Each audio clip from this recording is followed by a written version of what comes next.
Hey, you guys, Erin here. I am back with another moon update for you. What I want to be talking about today is this it's like sexy, powerful, and transformational new moon we have coming up here on Friday, November 1st. The new moon peaks at 5:47 a.m. Pacific time, and I'm using those words to describe this transit because this takes place in the sign of Scorpio, 9 degrees Scorpio. Now, another thing that's happening with this transit, if we got really strong aspects coming through. We've got a grand water trine. We've also got the rulers of this new moon, Pluto and Mars, opposing each other at 29 degrees. Really, really powerful stuff coming through here. Okay. And what I'm going to do in this recording is I'm going to break down this sign of Scorpio for you because really this is a time to manifest new beginnings and growth that are related to this sign of Scorpio. Okay. We're talking about transformation. We're talking about trauma, especially sexual trauma. We're talking about empowerment. We're talking about death and rebirth. Okay. So we're going to break down this sign of Scorpio because approximately 6 months from now, we'll have a full moon in the sign of Scorpio. That would be the peak of this growth cycle. Over these 6 months, we all get to experience this opportunity for growth that's related to the sign of Scorpio.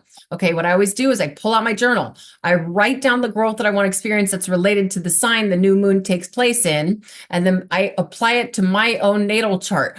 Where does the sign of Scorpio come through for you? If you've had a reading with me, you can go back and review the video recording. Or if you're just somewhat familiar with your natal chart, look to see, is this coming through your house of relationships or your house of karma, your house of communication, your house of transformation? It has to be coming through somewhere in your natal chart. So I take that into consideration in my journal entry. And then I like to take a few gemstones that resonate well with that zodiac sign and put them on top of my journal. So what I'll do is I'll break down the sign of Scorpio for you in detail. Of course, I'm going to pull up the chart. We will go through these very prominent aspects that I speak of. And then I will also be talking about body parts that are ruled by the sign of Scorpio because these parts of our body become more sensitive anytime anything up in the sky is transiting through the sign of Scorpio. For this transit, we've got Sun, Moon, and Mercury. I'll just say this right now. Sign of Scorpio rules the genitalia. Okay, this is a very sexy energy. Also rules a lot of other parts of the body. That's really what we're going to focus on, some really good stuff for cleansing the body for this transit. But I will also be mentioning some gemstones that resonate well with that sign of Scorpio. You can always look in the description below to find a full extensive list of gemstones that resonate well with the sign the moon is transiting through. Okay, so let's get into the sign of Scorpio. Scorpio is what we call the fixed water sign. When I say fixed, all the fixed signs like to get into a rhythm and stick with it. Okay, but in the element of water, this is all about emotions and feelings, all the water signs. And trust me, we got a ton of water coming through this transit. Okay, we're talking about feeling each other, being susceptible to each other's energies. That sign of Scorpio comes when the veil between worlds is thinnest for a reason, because we're all feeling each other. Okay, the sign of Scorpio is represented by the scorpion that can have a lethal pinch. By no means, I have super chill Scorpio friends, almost like mysteriously chill Scorpio friends. But a lot of Scorpios, my mother was a double Scorpio, and man, she had a lethal pinch. She was the sweetest lady. She was so tiny, but she was fierce because I know that she was feeling things so intensely. That's what happens with this sign of Scorpio. Okay, now it's also represented by some other things, but I'm not going to go into that today. I'm going to also talk about how this sign of Scorpio, the motto is I transform, because it's really the sign of death and rebirth. Okay, it's the sign that's ruled by Pluto and Mars. Now, Pluto up in the sky, what Pluto's doing is constantly influencing a transformational process. Sometimes these things are stronger than others. Okay, but Pluto, that's his job, is to create this death and rebirth process. Pluto is Hades in Greek mythology. Hades is the ruler of the underworld. Okay, takes us down into the depths, with the scary stuff, exposes us to the dark side of life.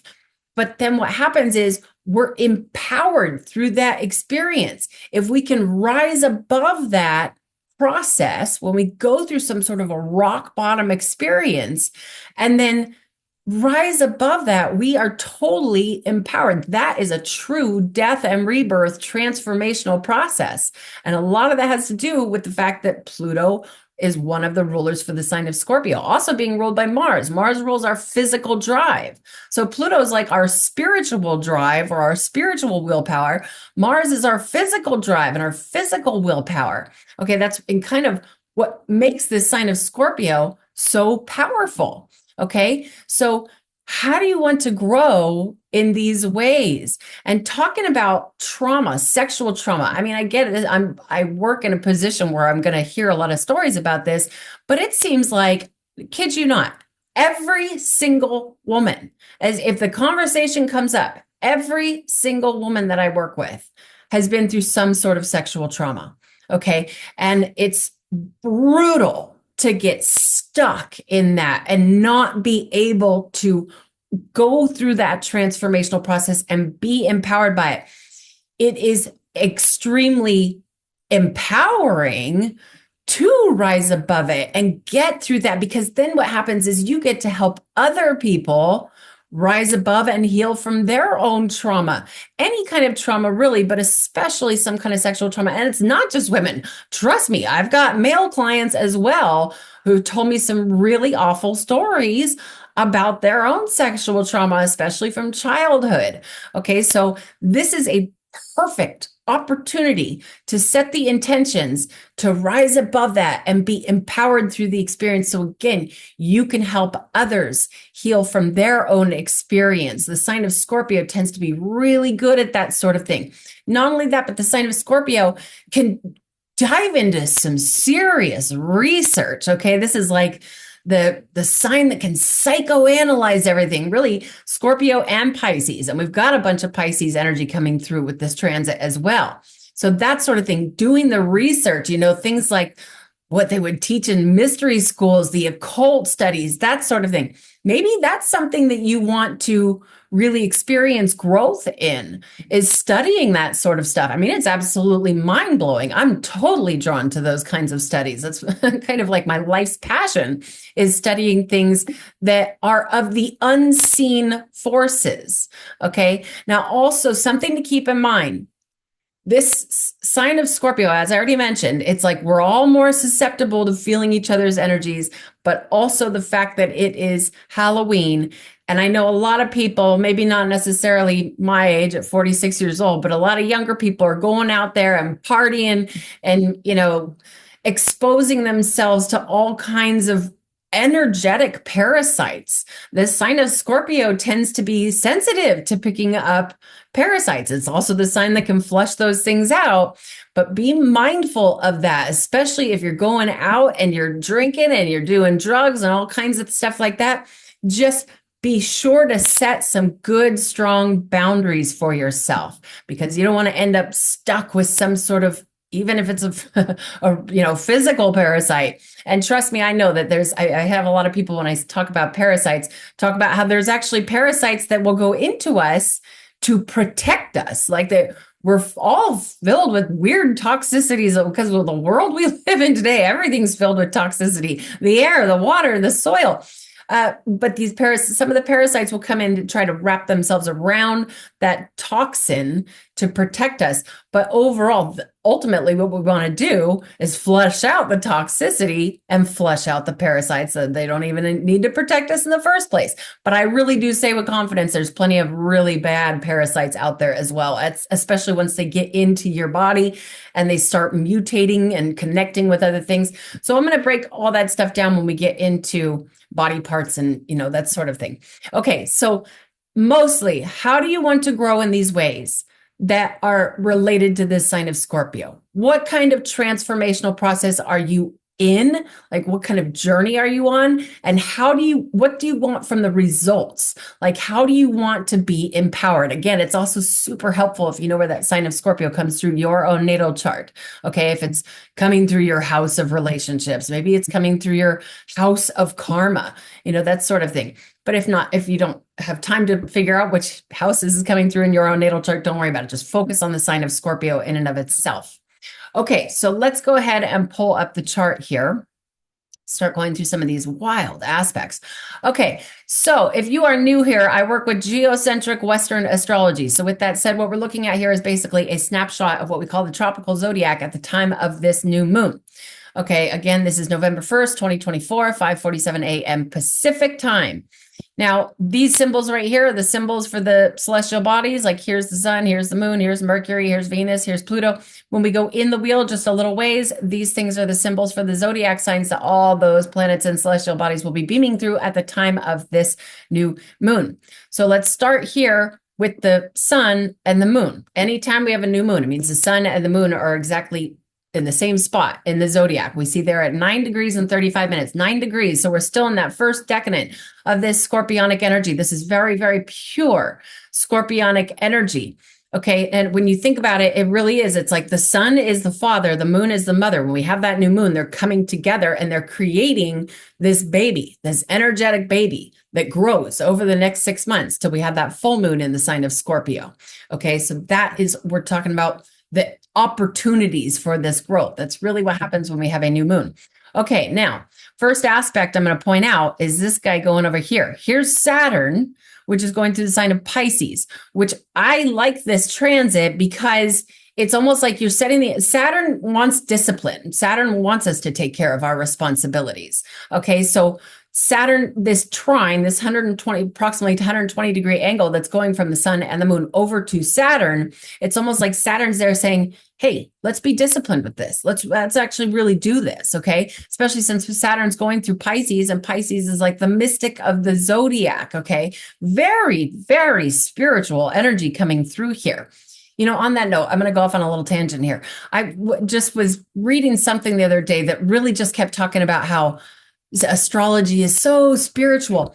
Sure it is, but it's all math. The whole darn thing, it's mathematical. It's all equations. It's all geometry, and it's very practical. It's a science. It's not just spiritual. And so when I talk about spiritual energy, please do not think that I'm just over here talking woo-woo stuff. We're talking about a real science here. Okay, so there's Saturn saying, let's be responsible. Let's understand that spirituality is actually, it's a form of so many different things. It's learning to get to know ourselves on a deeper level. It's getting to know ourselves on a higher level. It's all sorts of things, but it's also something that's very, very practical and has helped so many people get through tough times. So Saturn going through Pisces, having this very strong trine. In fact, what's going to happen is just hours after this new moon, the moon will move forward and make an exact trine with Saturn. And really the sun's going to be trining Saturn kind of all the way until November 5th. I mean, even beyond that a little bit, but that's a strong trine going between the sun and Saturn. That could be great for a deepening of concentration. Okay, now let's get into this grand trine. All right, so here's Mercury. Mercury's at 28 degrees Scorpio. Mercury rules our mental function, how we process information. The information goes in, Mercury's filing that information away somewhere into our consciousness. And then when we want to bring that information back out to communicate it, Mercury's got to go in and find that file and bring it back out. Okay, and also has a very big influence on our communication skills. Scorpio being this very intense energy. A lot of people who are born with Mercury and Scorpio will love to, dive into things that are studying the occult.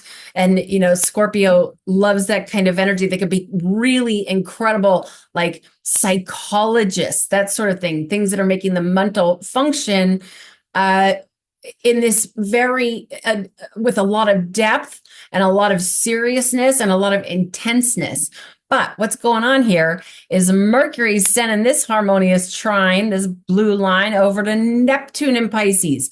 Neptune is what makes Pisces the mystic of the zodiac. Neptune is the god of the sea. Neptune is what really, the moon has an influence on our intuition. A lot of things do, but Neptune is really the ruler of psychic capabilities, because what Neptune does is he puts holes in our psychic boundaries.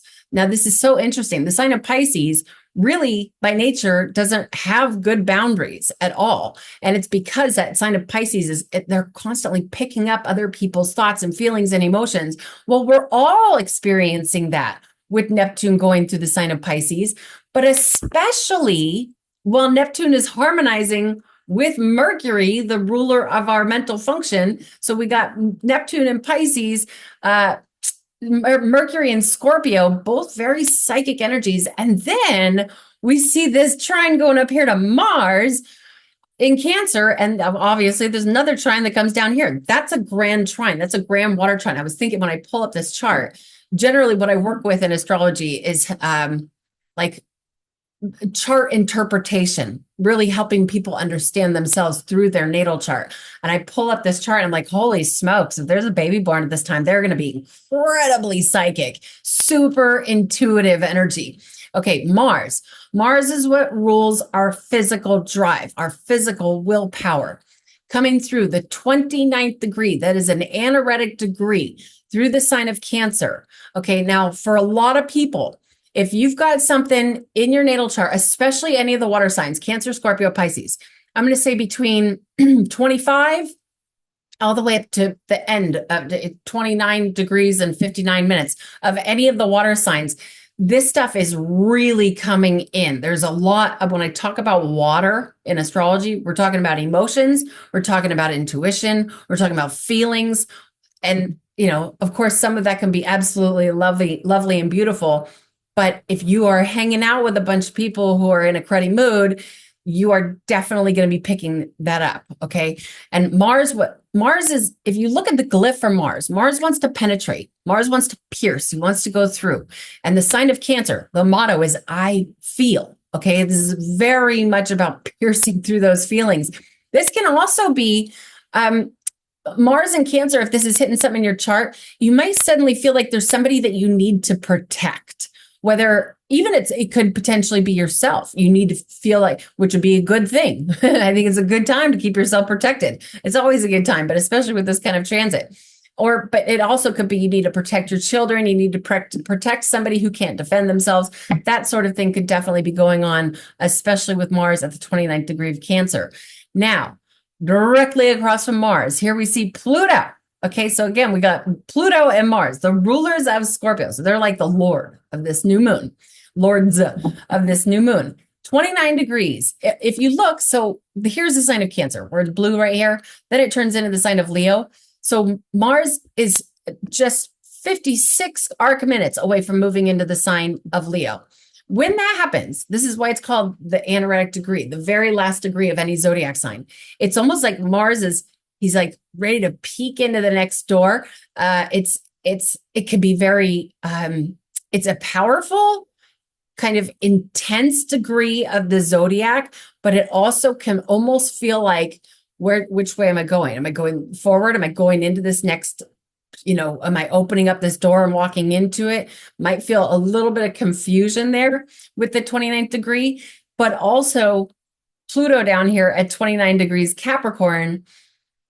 We've talked about this so much already because this is not the first time that Pluto has been at 29 degrees Capricorn over these last few years. Okay, Pluto, the bringer of very powerful transformation. Pluto is aggressive. Really, Pluto and Mars are both aggressive.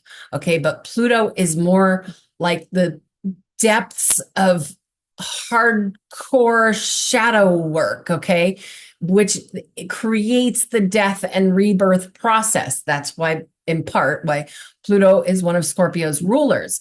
But Capricorn, this is the sign that's most directly associated with things like authority, government, anything that's like regulations, even like structures and buildings. So we've got Pluto right at the very tip, almost in that sign of Aquarius. Now, these guys are also going to be opposing each other all the way through the elections. And I do think that no matter who wins, and by the way, I did make a video about kind of my thoughts on who I think is going to win the elections. I'll put that out briefly.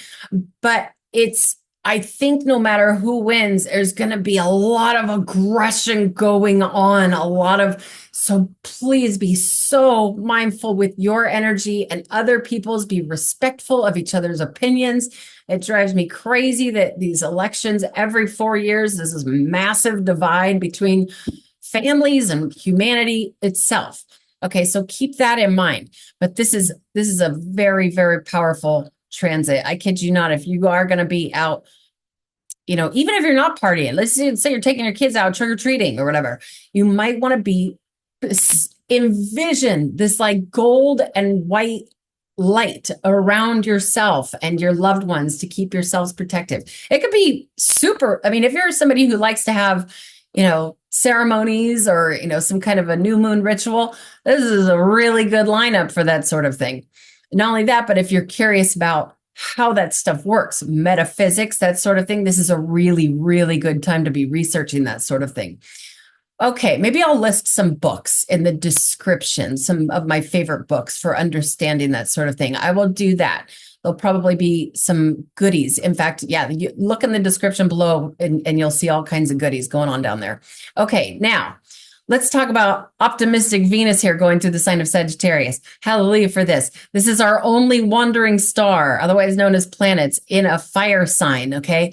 So Venus is the influencer of love and beauty and charm and harmony. And she's going through the sign of Sagittarius, is very well recognized for optimistic, adventurous, faith-based energy. Okay. The sign of Sagittarius loves wisdom. It loves the expanding of the consciousness. It likes to see the whole grand picture of what's going on rather than paying attention to all the little fine details. And Venus, if you've got anything in your natal chart near 17 degrees Sagittarius, that could be a really nice transit for you. Venus could be, again, like almost soothing the fire, but also at the same time, again, kind of like making people attracted to things that are faith-based, but in an adventurous, fiery way. Okay, now opposing Jupiter over here. So Jupiter, this is actually not bad at all.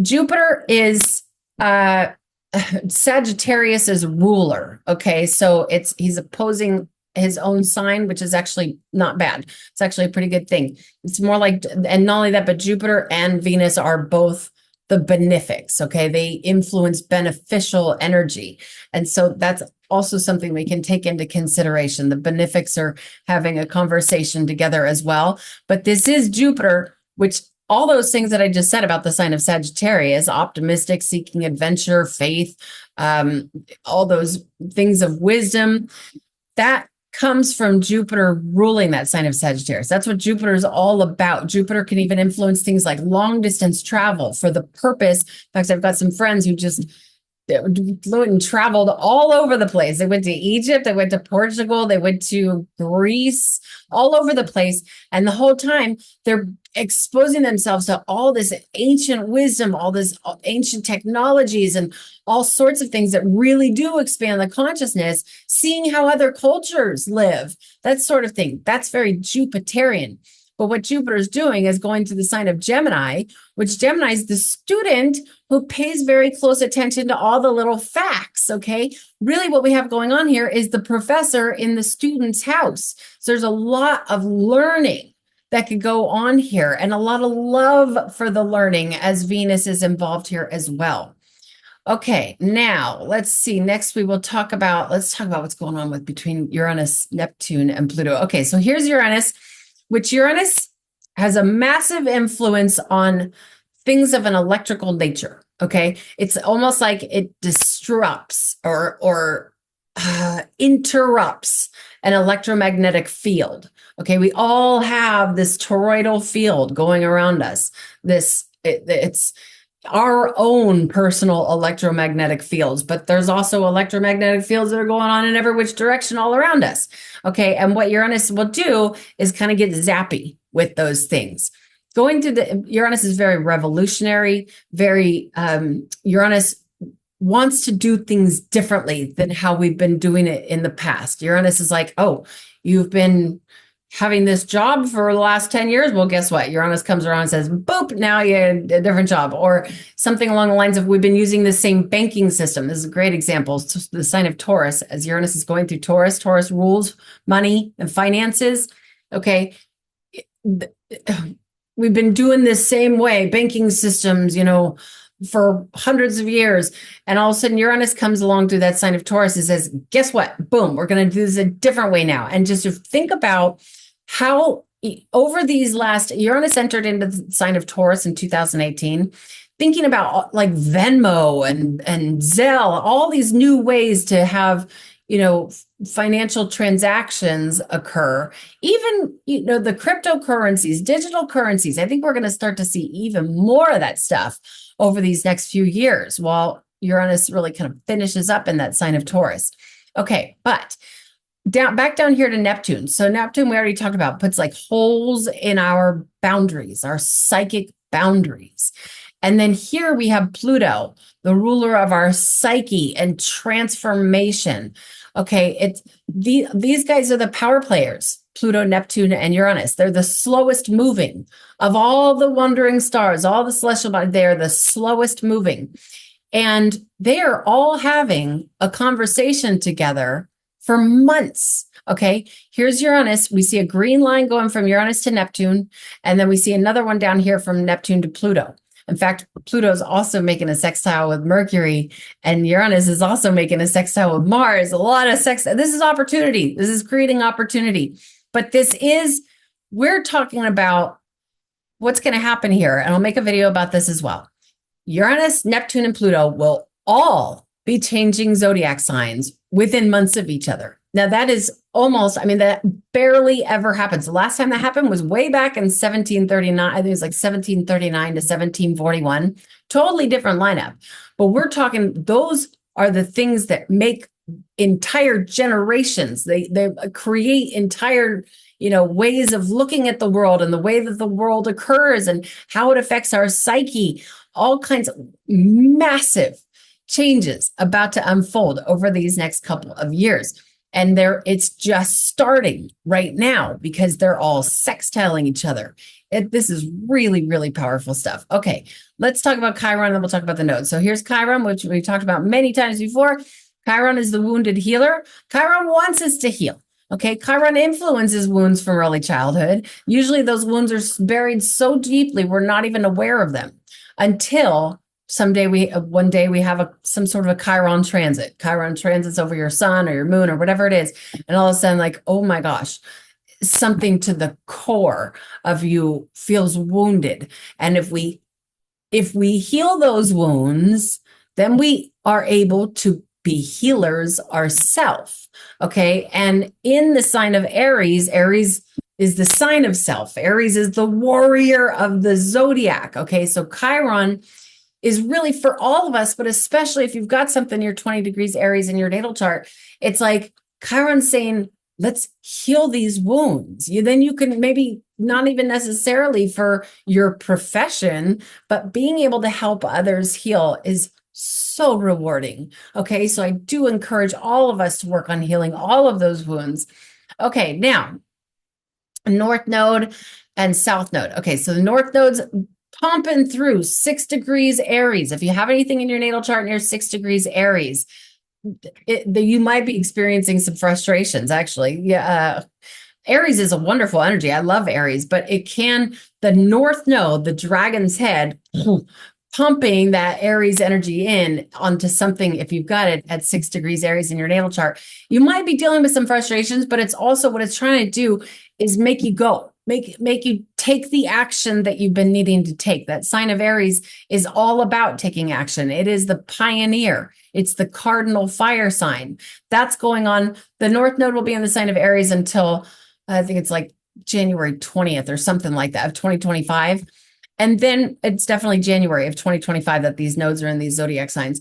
The South Node here going through the sign of Libra. So that South Node, that's what drains the energy out. If you've got anything in your natal chart near 6 degrees Libra, that South Node is draining energy out. Let's say it's your Mars. You got Mars near 6 degrees Libra. You might not be feeling quite as optimistic, or not optimistic, but a drive. Your physical drive might not be so optimal. If it's Mercury, your mental function might not be so optimal. That sort of thing. And again, that South Node will be there until January of 2025. Okay, I think I went through all the points that I want to. This is really, as soon as I open this chart, I went, wow, I try to envision this as a human, like somebody who's born for this new moon. I would love to know this person because they're going to probably be very, very powerful and deeply spiritual, but also like incredibly psychic, but also kind of have this deepening of not just the concentration, but just over life itself with that sign of Scorpio, making that very strong trine over to Saturn. Okay, so let's talk about Scorpio body parts. Okay, so in the body, sign of Scorpio does rule the genitalia. And I'm telling you, I really mean it when I say I would be very careful. I would not be out just exchanging your sexual energy with anybody or everybody on really the days surrounding this transit, really throughout the entire Scorpio season, or really ever. But especially when we're having this kind of transit, because you're picking up each other's energies. Okay. Now, I'm not trying to discourage anybody from, taking part in sexual activities, but just with people that you know and you trust, I should say person that you know and love and trust with this kind of transit. Now, also in the body, the sign of Scorpio rules the entire excretory system. It rules the colon. It rules the bladder. It rules the sweat glands, like the pores and the skin. It rules the nose. Anything that things go out of, the sign of in the body, the sign of Scorpio rules over.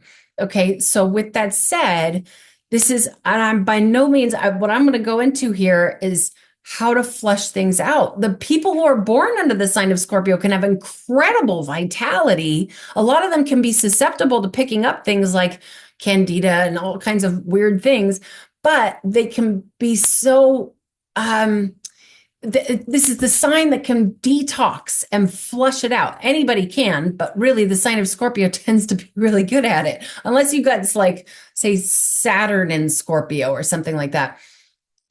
That doesn't mean you can't flush it out, but it's still, regardless, this is what the sign of Scorpio is all about. It's about flushing things out that don't serve our body.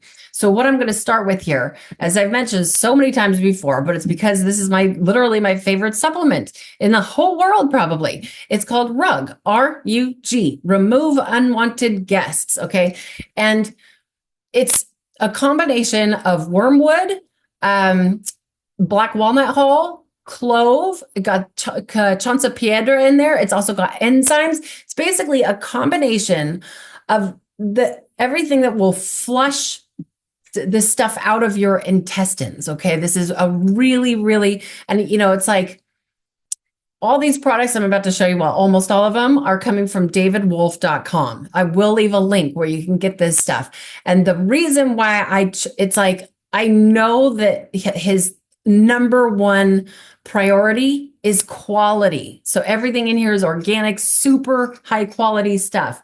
Okay. But what I also like about the RUG is that, let's say you just were to take black walnut hull and you kill a bunch of parasites, but you got a backed up colon, then all of a sudden what can, especially when we're talking about the sign of Scorpio, is that if the colon gets backed up, the toxicity will leak through the colon and into the bloodstream. Okay, so we'll talk about that too.